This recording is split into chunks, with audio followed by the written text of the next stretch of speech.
So Ashish, we're super excited. When you told me this topic that you wanted to talk about or that you were jazzed to talk about, all three of us had the same reaction. We're like, dude, we got to do this fast, quick. Like, this is awesome. We got to get this out. And you made a comment. You said, I'm really passionate about, how you can make your staff your best loyalty program. It resonates, man. So I'd love to hear a little bit more about what your thoughts are on that. Imagine a perfect world where you can build a restaurant, open the doors, and make loads of money. Unfortunately, those days are over. It takes great leadership, hard work, and long hours to operate a successful restaurant. Together, we can make it happen. This is Restauranttopia. All right, welcome back to Restauranttopia. We have a really, really exciting episode for you today with a guest joining us. We got the normal crew, Brian Seitz. How you doing, Brian? Good, buddy. How you doing? I'm doing fantastic, man. Anthony Hamilton, chef. Yeah, Cook what's happening, Anthony. man? Cook. That's right. Cook Anthony. How you feeling, man? Cook Anthony. I'm doing great, man. Feeling great. Good. And then joining us today, we have Ashish Tulsian from New Delhi, India, coming at us. This is a gentleman I met recently and had some really engaging conversations with, and really excited to get him on the podcast to share some of his experiences and a certain topic that we're going to talk about today that we're very excited about. So Ashish, welcome, buddy. Thanks, Jay. Hey, Brian, Anthony. Thank you, guys. Our pleasure, man. Yeah, appreciate you being on. So Ashish, give us a little bit of your background. I know you've got some restaurant experience. You developed some software originally around a POS system, but now have taken it to another level with restaurant management in general. I see restaurants, day in, day out who want to figure out how to market, how to bring more business to the restaurant, how to increase sales, how to get new customers. People come to us also and say, hey, can we have your marketing or a loyalty program module? Can we buy this software and will this create some great loyalty program for us? And will people start coming in? And, it baffles me that no technology can help you if your fundamentals are not right. Also, most part of the business fundamentals are not dependent on technology. I think I always say this, and this is also a hard realization in life in general, is that technology is an accelerator. It is going to accelerate you in whatever you are doing right. And it is also going to accelerate you in whatever you're doing wrong. It's not going to fix something for you. It's not going to fix something that is wrong, right? Technology is garbage in, garbage out, right? So you put the right thing in, you get the right result out. Today I would like to talk about this entire phenomena where loyalty programs or loyalty, it's not really about that discount, that points, something that you want to redeem, some stamp. It's not a trick. It's not you can't trick your own customer. And I think as a restaurant owner, that was this really learned hard way, sort of thing, because we all end up trivializing the intelligence of our own customer, while we ourselves are customers to 100 more businesses every day. All we need to do is to look within and see, hey, which restaurant do I like going? Is it the one which gives me a 20% discount on every visit, or is it something else? Here's where we realize that, okay, apart from technology, and today I'm not speaking, from the technology perspective. I'm talking as a restaurateur or in the restaurateur's shoes. So my experience is that your actual loyalty program is your people. Your people run your show at the restaurant. Your people are responsible for literally A to Z at your restaurant. Any system, any process, any tech is not going to be bigger than those people. And this realization is a very, very scary one, right? As Anthony said, it's good as well as bad, right? Because now I know that if there are wrong people in the process, no amount of process can save you. And if the right person in the process, that even without process, it's going to work out fine, right? So my view is that, especially for standalone restaurants or for the restaurants, a restaurant is a geographically challenged entity. Your good, your bad, your happiness, your sorrow, everything is coming in from what? 2 miles or 5 mile radius, maybe 10 miles, right? No, 2 to 5 here in the U.S. Yeah. We look at 1, 3, and 5 are the circles that we really want to focus on.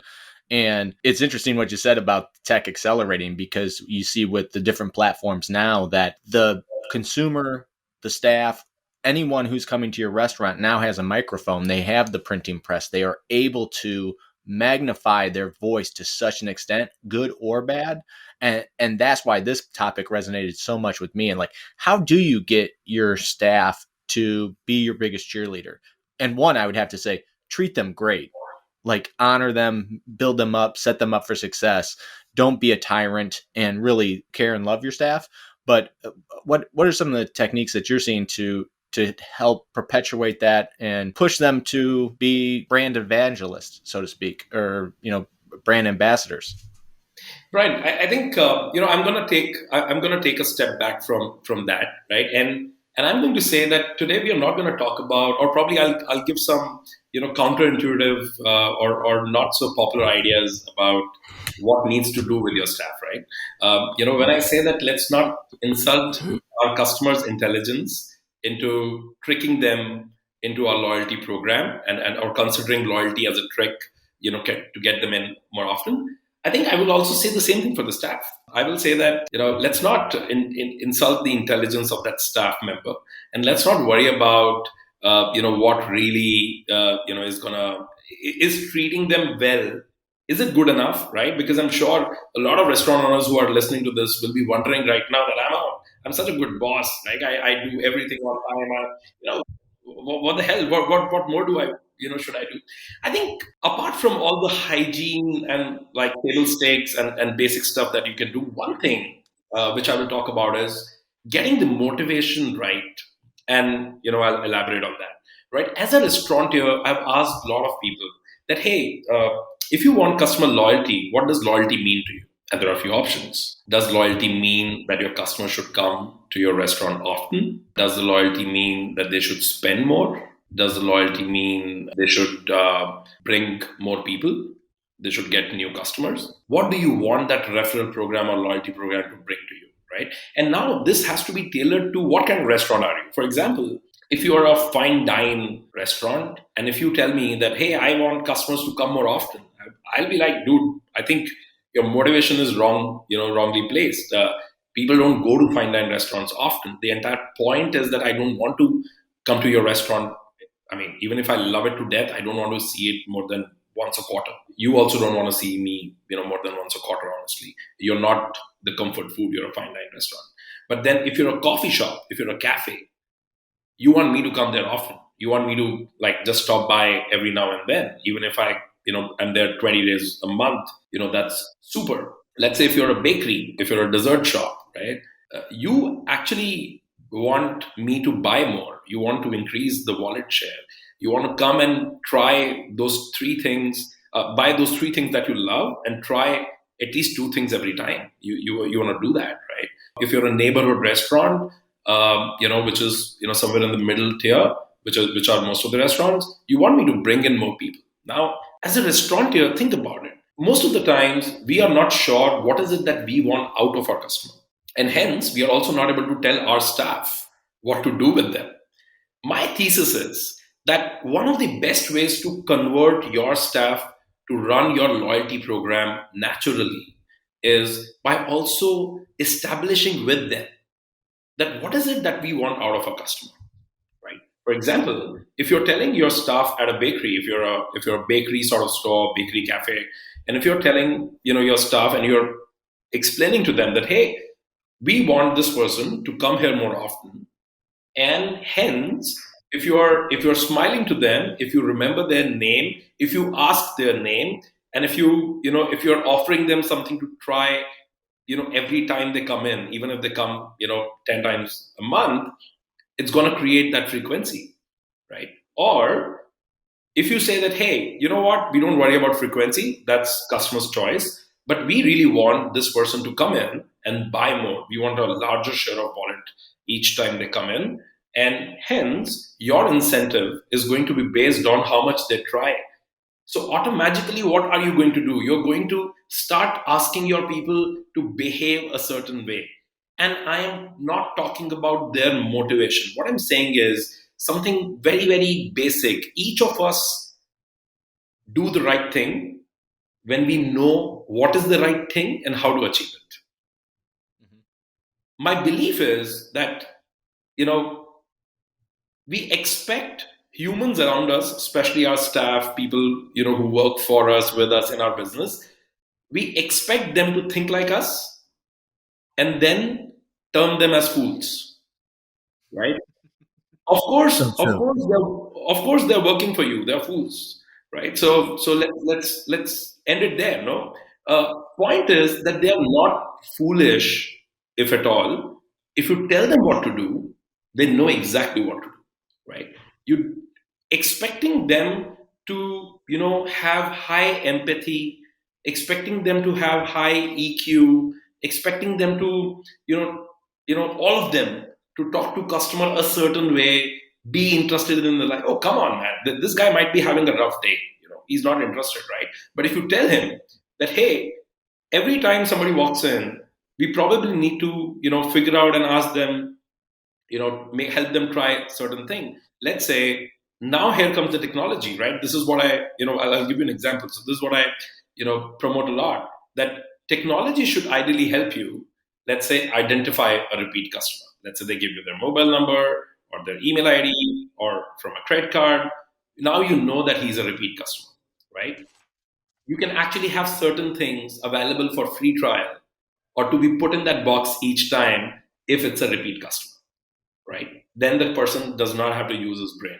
And every time you're basically asking them, to try something more, probably that's going to increase. I have actually seen bakeries and dessert shops and savories, those kind of stores, having 3x the sale from a repeat customer versus a new customer, right? And I believe that. Yeah. That's what we're seeing here. When we're reviewing point of sale data, it is so much easier to get more volume and dollars spent out of a repeat customer than it is to get a new person who's just trying it, who's a first time. And we do case studies with Hillcrest and with our customers, trying to better understand the customer journey and better understand what it looks like for the customer and how to drive more revenue out of those current customers. Because as Dave Ross always geniusly says, we're constantly sticking our head out the door saying, come on in here, come on into our restaurant, when we should be looking at the people who we already have in the building and saying, how can we monetize the people we have, but also make them super fans of us. Yeah, I couldn't agree more. What you said there, Ashish, was really profound to me, is because I got taught this at a pretty young age. Before I was 30 and I was a manager, and I had certain expectations, but I didn't clarify them with the staff, just as you were alluding to. And he dropped me with the phrase, just because they should know doesn't mean they do. And I can't tell you how helpful that's been in my patience cycle and understanding, what I need to do as a leader, better. Because we make a shitload of assumptions about our staff, right? Like you said, they're going to talk to the table a certain way, they're going to carry themselves a certain way, but we didn't bother taking the time to, clear these expectations. And then we get pissed off when they don't achieve said expectations. But the fact is, they probably just didn't know. I mean, you hire these people because they're good people, right? And they're going to work hard, but you have to show them exactly what to work on. I love that. Good talk. It goes back to training. And I think it resonated with me, is how are you training your staff? And are you making the assumptions? I remember when I was a kid, like my dad just expected I knew how to drive a backhoe. And it's like, I'm 14. How would I know? Like when did I learn this skill? Like, and he was yelling at me, and I'm like, I don't know how to drive a backhoe. I'm sorry. Like this, I've never learned this before. And he goes, you've picked it up somewhere. I'm like, where? And I'm like, Dad, I don't know how to do. I know, I don't know how to do it. You're gonna have to show me. Long conversation. Maybe my therapist will pick that up someday. But no, I think Brian, and also about I think training and clarity. I think I'll reiterate that.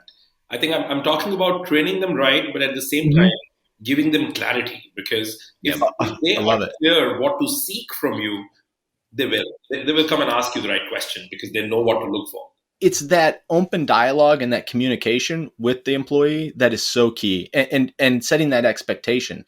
And I just had this conversation with an operator last week.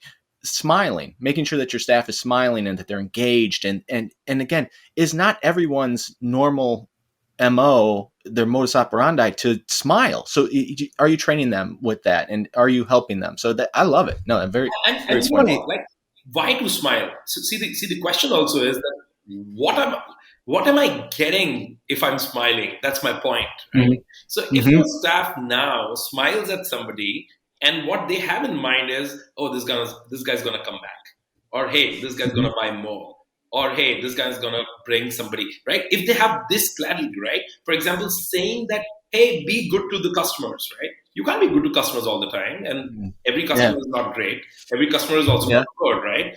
You meet all kinds of people in public dealing, right? My point is that not only when they're smiling or when they're behaving well with someone, They should know what am I going to get because of that.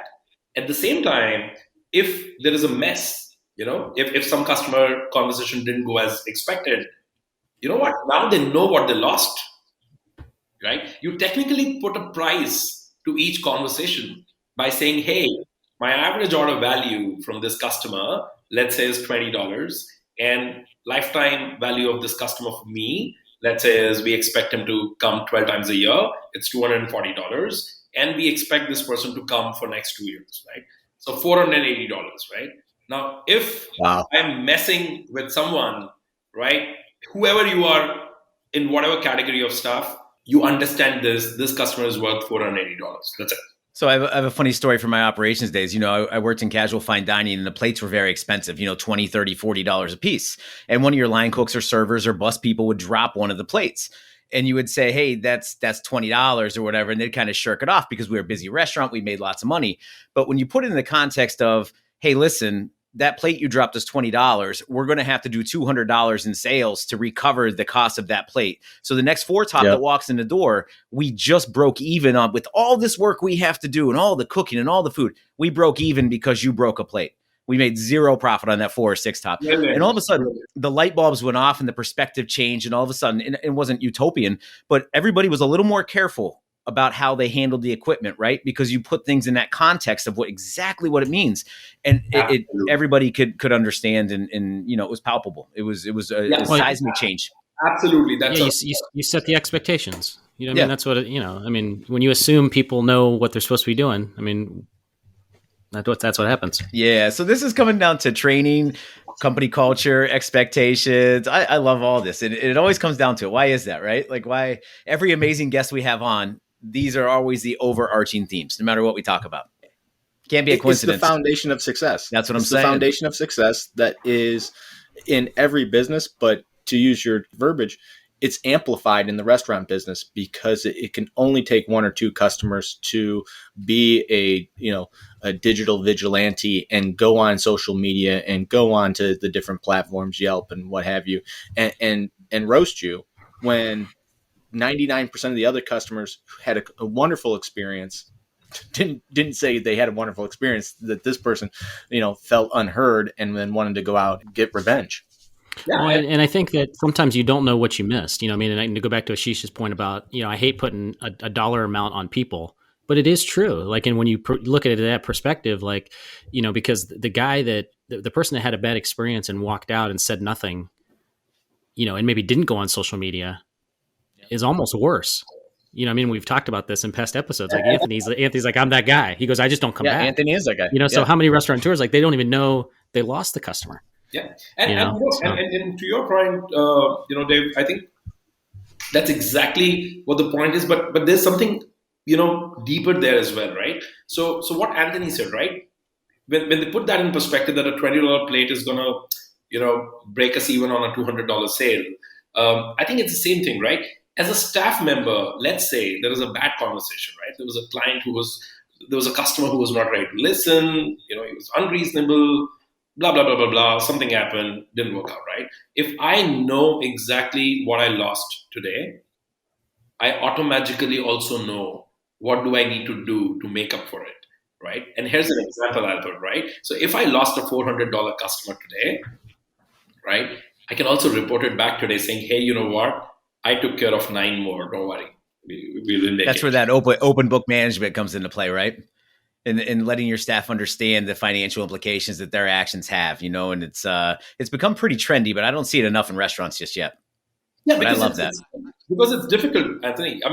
This requires somebody to really sit down, put a number to everything, right? And, somebody can say, hey, don't put a number to people. Oh, come on.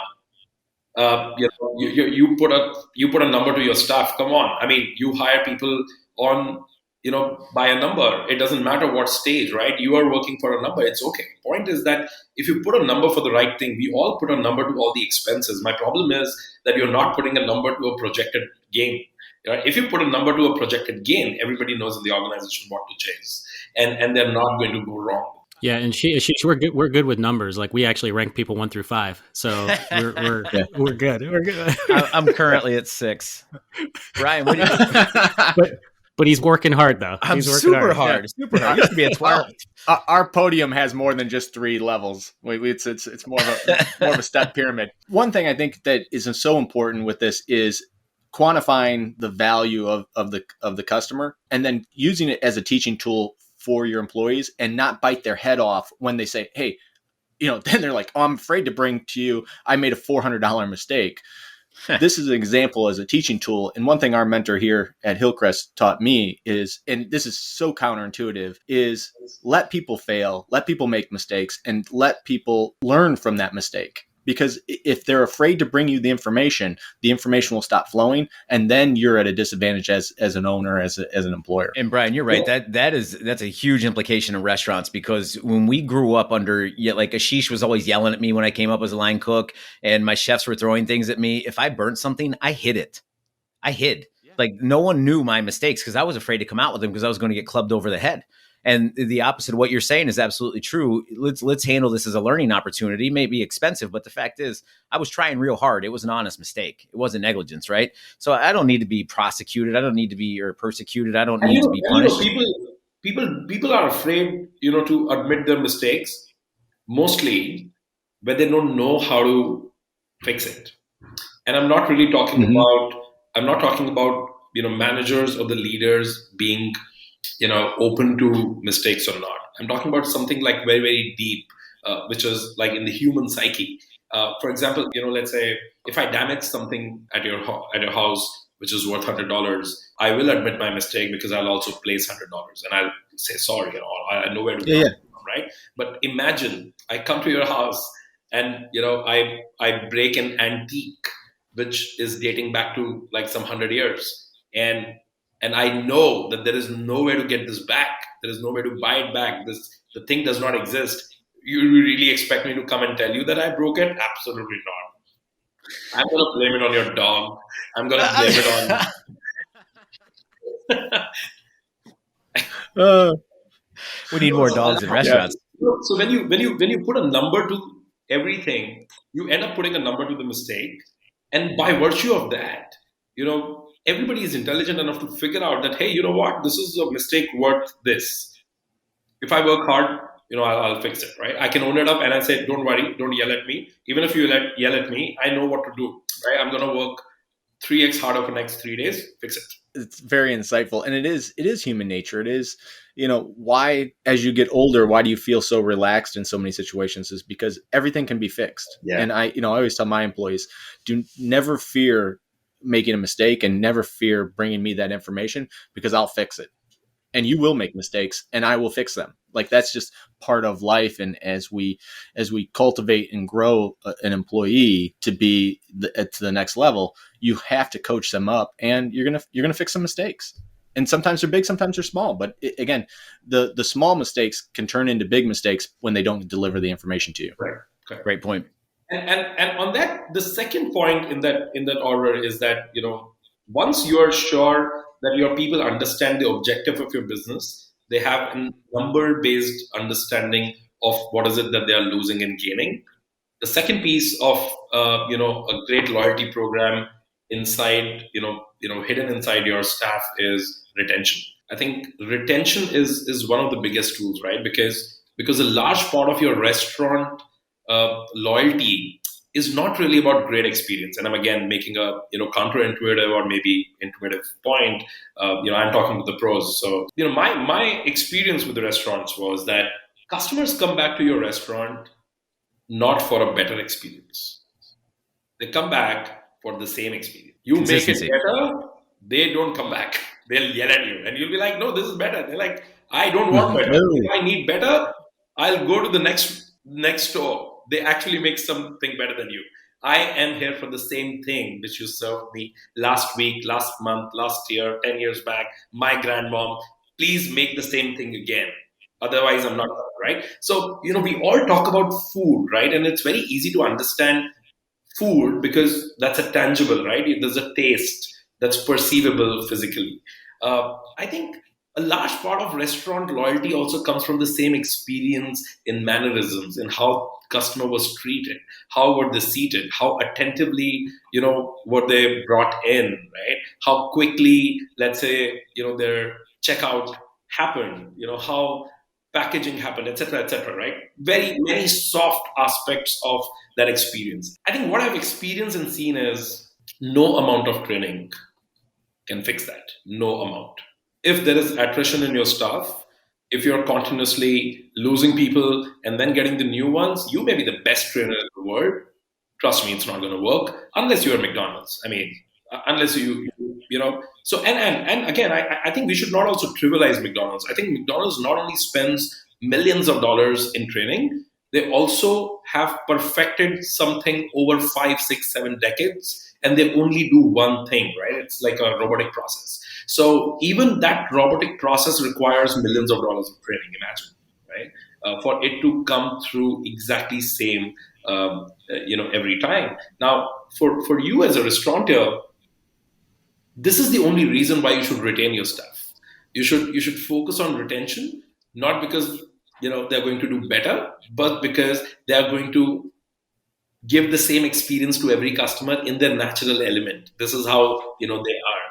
Now, one of the things apart from giving them raise, treating them well, giving them benefits, etc., the no-brainer, the good stuff in the world. One thing that I've seen is that when does tenure of your employee does not convert to your loyalty program? When they don't have an incentive to be tenured, right? Imagine an incentive program inside the restaurant which actually favors the tenured, right? If you have spent more years, you're going to be paid higher, let's say in the incentives, or if there is a way that you can flaunt, right? For example, Brian, instead of telling a restaurateur that, hey, each of your staff members should wear a smile, I would say that why can't each of your staff member wear a badge which actually talks about the years they have been at this restaurant, right? Or some badge that really talks about their seniority. Can you make them feel that there is a higher incentive of tenure at this restaurant? Otherwise, everybody pays salary, right? You paid a salary, somebody else is going to pay 10% higher or 5% higher. Big deal. I mean, what's the incentive? Yeah, I like love that. I love that aspect a lot. And recognition is huge because we always think about like, well, they're all looking for money. They're looking for, benefits, all the other stuff, but like just recognizing someone for that, just simple, very profound. And that's the difference, I think. And we see it. We have a great customer, Aladdin's Eatery here in Cleveland, Ohio, and it's in all of Ohio, but he's got multiple units. And 2 points that you made that I loved was consistency. You walk into the one in Fairlawn or the one in Lakewood, it is consistent. It's the same experience. And then if you notice with his operation, you have long-term employees. So you have the manager's been there a long time. The staff has been there a long time. You start to recognize people. And that is providing such a level of customer service that you're not going to get from a brand new employee. And especially when everybody's new, when you have this ginormous turnover that everyone is constantly cycling in and out. Yeah, absolutely. And I think that becomes like a natural flow of that business, right? Because also it allows you to have a little bit of attrition, right? If your 90% staff is tenured and 10% is a turnover, it's okay. 10% is not going to erode your culture. It's not going to erode the experience. But if you're 50% plus attrition and you're continuously training, no amount of training can help you. Because every time a customer will come and say, hey, last time I came here, didn't have a great experience. Maybe you guys were having a bad day. But boss, that's wrong. I mean, you're almost about to lose a customer. And a loyal customer once lost never comes back, because loyal customers are loyal to you for both the feelings. When they feel good about you, they're loyal. And when they feel bad about you, they're also loyal to that. Yeah. No, and I think that one thing we've talked about in the past, like just having great training, I agree with you, does not fix, you could be the greatest trainer, but if you got a lot of turnover, but I feel sometimes we forget how much training helps in that process of limiting turnover, because when employees come in and they are trained properly and there's a lot of time given towards that training to make sure that they're doing the right thing and they're treating the customers right and they're doing it, smiling, and they know how much a customer's worth and all those things, it creates I feel a better attachment to that business, because the employee feels like this is a great place to be. Like these people care about like there's a feeling there that I think Anthony's got a great story of, his daughter who, was working for a national chain and went in, and it was day 2 and there was nobody there to train her. Like there was nobody there. Like she just showed up, and what am I supposed to do? Like, well, the trainer's not here. Okay. Like put yourself in her daughter's experience. Like she wants to work there. That's a rough one. That's a month is long, sounds like, for day 2. I mean, and you're still talking about a national chain, right? So like technically they could have, or they should have had the resources or the plan, right? And when you bring this down to standalone restaurants or run by owners themselves, I think this becomes even harder, because in those cases I do appreciate the problem that they don't have resources, which is absolutely fair, right? They have limited hands. They may know the problem and they may not be able to fix it. So the best way to fix that problem is to avoid it. I'll share a personal story on my side, right? Though I'm not a restaurateur anymore, but I'm still in the service of restaurateurs, and we are dealing with restaurateurs and restaurant staff every day. We provide technology to them. And one of the biggest hacks that I have used in my company, in Pauses, I can tell you that, our technical support team, our technical support staff it's 24 hours technical support, because restaurants work crazy hours and we have airports and 24-hour, places.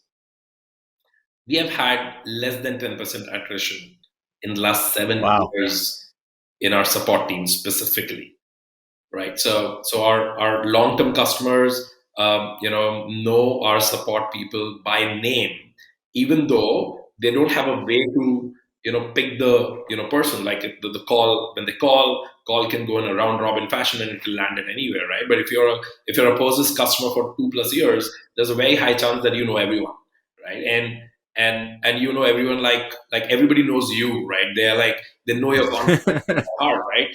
And I can tell you, like, I would ask you guys to do that. You search Pauses, and sorry, shameless plug, beer with my bragging, but I just want to make this point that if you go search Pauses reviews on the internet, and you look at Google reviews, you look at all those review websites, you take anything, and I can tell you, you read any review, people have appreciated our product as much they have appreciated our technical support. In fact, at times we have had reviews where people have written, "Hey, you know what? Your product is okay, but we are here for your support." And I think I'm like, boss, this is brilliant, right? Whichever way it works, it's absolutely fine. And that has really helped us. That has helped us build that customer satisfaction even on the days when we screw up, right? I mean, tech screws up, we screw up, process screws up, but people don't. And that's what my counterintuitive advice is, that process don't run people, people run process. So please make sure that people still come first in that order. No, and I love that, and kudos, because I mean, every time I feel like I'm looking at a tech product, it's always on a virtual call, and they're talking about how amazing their product is, and I'm like, so how does implementation work? How does training work? Like, and then what's the support? Like, because otherwise, you could have the greatest product ever, but if I can't get somebody to answer the phone, what is it? No. What's it to me?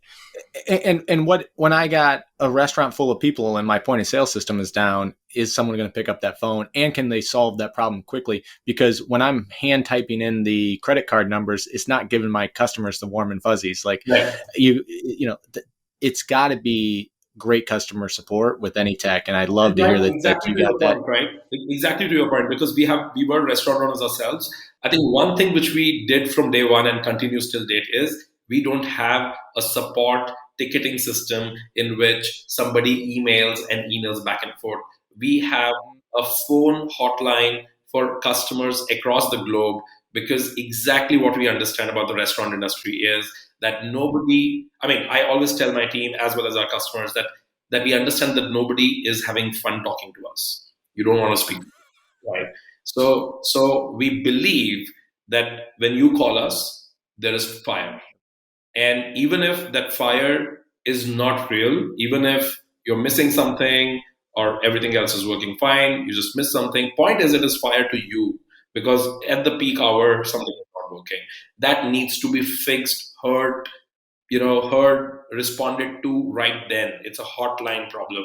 It's not a ticketing problem. It's not a customer support ticket that needs to be thrown here and there. That's great. Yeah. And I think yes, service is only Monday through Friday. You're like Monday through Friday, like yeah. You won't believe how many times you won't believe how many times you understand, right? It's like imagine you're a chef, right? It's like your customer saying that your food tastes okay, but I come here for service, right? It's difficult to absorb on one side, but it's so cool, right? We have so many times won customers or retained customers just because they said, you know what, everybody fucks up, but you guys pick up the phone.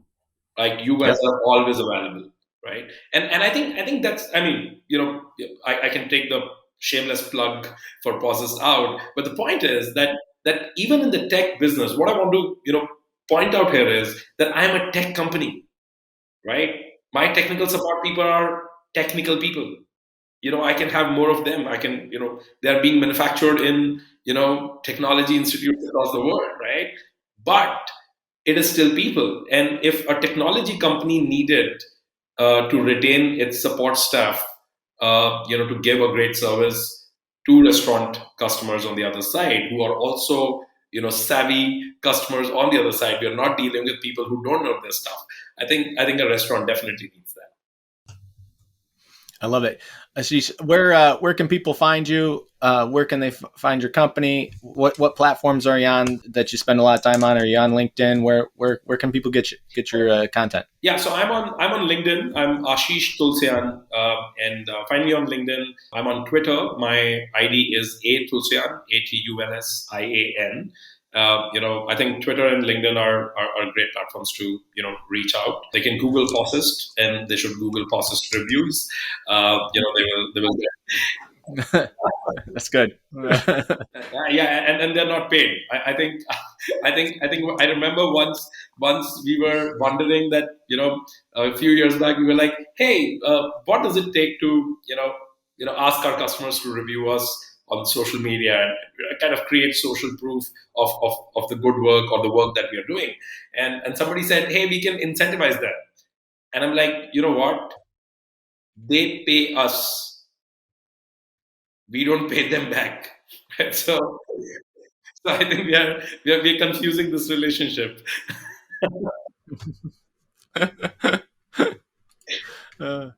Awesome. Thank you for joining us today. This is, I think, such a great topic, and I loved your viewpoint on it. It was really insightful to me, and I feel it's something that our listeners can really implement. And it's not going to happen overnight, but if you have that mindset and you make it a project for the next 2 or 3 months, it will be a huge change in your operation, your culture, and really the profitability. No, I think I would like to give this disclaimer to everyone that I know how hard it is, and I know it is easier said than done. All of that I said will require them to probably spend more time thinking about their own business, thinking about their own people, thinking about literally all aspects of their business, which they might be taking for granted in general because it works fine, and that is exactly why it should be done, right? That's why it's worth doing. Even more so, if it works fine and you think you got it handled in your operation, think about the restaurants that are around for 10, 20, 30 years and look at your operation, and does it have the legs to run the next decade? And can you open up the second location if you don't have your house in order on the first location? So think about that. Thank you so much for being on the show today. We love the content. Can't wait to check out your links and the content you're putting out. We'll put all your information in the show notes. And thank you so much. Ashish, thanks, man. Much love, buddy. Thank you, guys. Thank you for the opportunity. And I hope your listeners find value in this. Thank you. This is a high quality pod. Thank you, everybody. Take care. Cut. Adios. Thank you for listening to Restaurantopia. The gratitude that we have for each and every one of you spending your precious time to listen to this podcast is immeasurable. Please make sure to tell a friend about this podcast. And also, if you have any feedback for us, visit us on restauranttopia.com and drop us a line. You can also subscribe on your favorite place to listen to podcasts. Thank you and have a great day. We are excited to announce the Restauranttopia VIP Text Club. Join by texting the word podcast to 844-928-4257. You will get access to exclusive content, industry news, deals, announcements, pro tips, and more. The VIP Text Club is an exclusive community of independent restaurant owners and professionals. Join today. Message and data rates may apply. Please check our website for our terms of service and privacy policy. We also want to thank our sponsor, Hillcrest Food Service. If you are a local independent restaurant and are looking for a distributor who has chef and operational consulting, provides marketing support, does menu reviews, and most importantly, wants you to be successful, reach out to Hillcrest Food Service at hillcrestfoods.com. So just maybe walk us through your origin story a little bit. Sure. Yeah. So, I'm neither, thankfully, I'm not a cook like Anthony. I wish I was, but I wasn't. So, I was, I'm a computer science engineer from India, and I, thought that, okay, engineering is not good enough. Probably I'll start a restaurant. A restaurant looked like a very easy business to run. Like all of us know how easy it is to run a restaurant. So, looks like that somebody else is cooking and somebody else is managing, and owners are never at the restaurant. And this must be the coolest job in the world. And and I started a restaurant, and we had no prior experience of cooking or running a restaurant or even buying groceries, to be honest. And we found ourselves in this because we hired a bunch of consultants. They basically told us, "Don't worry, we'll take care of almost everything." They did a turnkey project for us, and bam, like we were inside the restaurant, and it was a functioning restaurant. But then, I think we realized late, which every restaurant owner does, that things start going bad after honeymoon period, right? So first 2-3 months were beautiful. I was like, wow, nobody told me about this business before. This has to be one of the coolest businesses because this consultant was supposed to do like a 3-month hand holding. And, the day 90-day period was done, consultant said, all right, here are the keys, gentlemen. This is your restaurant. This is your profit. You're breaking even from, day one. Congratulations. I'm like, all right. And next day morning, hell broke loose, and after that there was no stopping. I mean, it was a roller coaster of a level that I think by day 30, I was screaming, shouting, abusing. I was just losing it, and I finally said, all right, this is not happening. I'm going to write this, investment off, and done. It was a mistake. Let's move on. But by that time, as an entrepreneur, your ego also comes in, right? You're like, dude, you still have to go back and show face to your family and friends who already told you that you're stupid, right? So, so while you are, but you don't want to tell them. So we realized, and I used to run, like, for some context, I was running a software company before. That software company was in an unrelated space. It was in telecom space. So, I didn't know how to run a restaurant, but I knew how to build tech. So our tech instincts, kind of beckon, and we said, all right, we'll solve whatever we are facing in the restaurant with technology. And that's where, we gave it one more chance. And we said, all right, we're going to, give it another quarter and see what happens. So we built some POS system, to kind of deal with whatever I was, dealing with at the front. For example, we wanted to just make sure that, we are remotely looking at our sales. We are not dependent on our staff. We were controlling purchase. We were controlling theft in the restaurant, pilferage, wastage. We made like a laundry list of things that we, wanted to control remotely, and we started enjoying that process. So, that turned out well. So we were able to save our restaurant. Because of that tech, we were able to run it for next 22 months. But in those 22 months, whatever we learned, we kept on building that product. We started enjoying that process. And then other restaurant owners, took notice, and we started getting inquiries, and they started asking that, hey, can we have the same tech? The word spread in the market, and then one day, we said yes to my favorite restaurant, which I grew up, eating in. And, owner of that restaurant knocked the door and he said, "Hey, I need your tech." And I was like, wow, this guy is asking help from me. This is the restaurant we idolize. So we said yes to him, and I think we never looked back. So in February of 2012, we incorporated Possessed, which is my tech company today, and we are completing 10 years in next week. Wow. And, so we went on to, we sold our restaurant, by the way. So, because as soon as we incorporated a tech company in the restaurant space, we did not want to have conflict with our customer restaurateurs. But on the side note, we also wanted to say no to the restaurant. We were, done with it. It is a tough job, guys. I think I have huge respect for restaurateurs. I think it's actually one of the toughest businesses. And in slang, we say that business is 24/7. I think restaurant is probably the only business so far that I've seen which is literally 24/7. Like you're on your toes. And and I think one of the most overwhelming realization that I had was that if you are a restaurant owner, you're not going to have a social life, because people who want to have a social life, that's your business. Or in your restaurant. Oh, yeah. Right? So you're not going to be there on the holidays. I mean, you're going to be at the restaurant on the holidays. You're going to be at the restaurant on most important days because other people need to come and enjoy. And that realization was extremely overwhelming. I mean, so we wanted to go back to sanity, and we thought, all right, we're going to support restaurateurs. We are not going to be restaurateurs anymore. And today, Possessed is a full-scale restaurant tech company with 18 products, which are solely focused on F&B.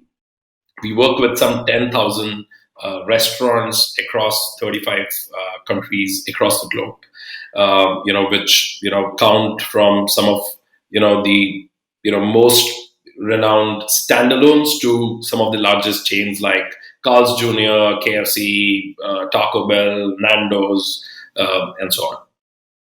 No, beautiful. Nice. What? Two things I love about that story. Sorry, the two things I love the most is the consultant that had the 90-day contract for the restaurant. Like, that's brilliant. He's like, I'm going to get you through the honeymoon, drop the keys, and I'm out, buddy. Like that. I love that. And then the fact that you built this technology while running the restaurant, which I think is super cool because you're doing this live. You know what I mean? Like that's I think that's a great aspect. What was the theme of the restaurant? Oh, that was it was North Indian cuisine. I mean, so apart from Indian curries, there's a stark difference between North India and South India. It's almost like North America and South America. I mean, it's stark difference, right? So this was North Indian cuisine. It started as a QSR, but then after 6 months, when tech helped us run the restaurant a little better, then we converted that to a casual dine. It was a 60 packs. Casual line seating. Awesome. No, it's a realization that you know nothing about business when you start a restaurant because it is so difficult. It is like, again, you were a successful business person. You had a tech company, which again, very difficult. And then you get thrown in the restaurant business and you're in the deep end of the pool. Oh, absolutely. And I think it's a honeypot. I think it's an absolute honeypot. It's a trap. Mm-hmm. I don't think anybody, who is still outside the restaurant industry can really understand how difficult this is. Like I mean, even if they are, they can pretend to say that, oh yeah, the business is difficult. No, you don't know. You have no idea. I had staff who was trained. They were the original restaurant people, and I was the noob. I was actually the hurdle, right? So I remember my early days. I used to be very excited to go in the kitchen, get behind the billing counter. I just wanted to feel that I'm the man in power, or I'm doing something here. And I remember there used to be times when if I appear at the restaurant on weekend, my manager used to very politely ask me, "Sir, can you please come out and buzz off?" Come after Yes. 2 hours. Yes, that's a good manager. Yeah. That's funny. I want to know how many people listening to this pulled off the road when you said the restaurant industry is a trap and went, oh my God, he's right. I got to get out. I got to get out. I think what speaks volumes there, he says he left the insanity to go back into the tech business, right? Like Well, I think, when you look at things relatively honestly, speaking.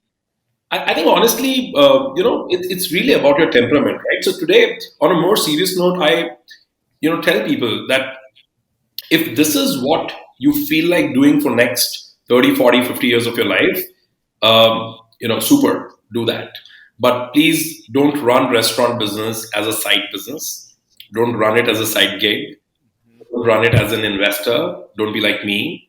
Don't really believe that okay, your staff is going to just handle it. Not because your staff is competent or not. At the end of the day, restaurant have so many moving parts, and all of those moving parts have to come together every day, right? So every day there is a reset. Every day there is a new day, and you have to come through like each day. It's not easy. It's the best and worst part about it. When you have a really bad day, you get that opportunity to wipe the slate clean and start fresh the very next day with not a lot of lingering effects there. The contrary is true too, but I always rallied behind that. You've had bad Friday. Well, hey, we got a Saturday right in front of us. Let's make amends and let's be triumphant. True that, man. Absolutely agree. Yeah, you have to have the memory of a dog, like just of we're Baker going Mayfield. on to the next thing. Or that.